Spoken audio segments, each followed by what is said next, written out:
আমি মানুষটা না অনেকটাই স্বার্থপর। কেন বলুন তো? কেউ আমাকে পাত্তা না দিলে আমিও তাকে পাত্তা দিই না। কেউ আমাকে ভালো না বাসলে আমিও তাকে ভালোবাসি না।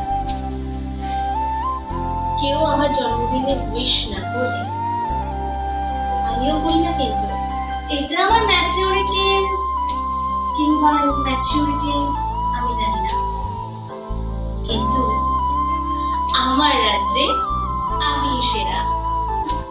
আজকাল কোনো মানুষকে কেয়ার করার আগে দেখা প্রয়োজন সেই মানুষটাও তোমার কেয়ার করছে কিনা। যাকে তুমি প্রায়োরিটি ভাবছো সে কিন্তু তোমাকে প্রায়োরিটি বলেও গণ্য করছে না। আমি সব মনে রাখি, কে আমার দুঃখের বন্ধু আর কে বা আমার সুখের সঙ্গী। I always forgive them, but never forget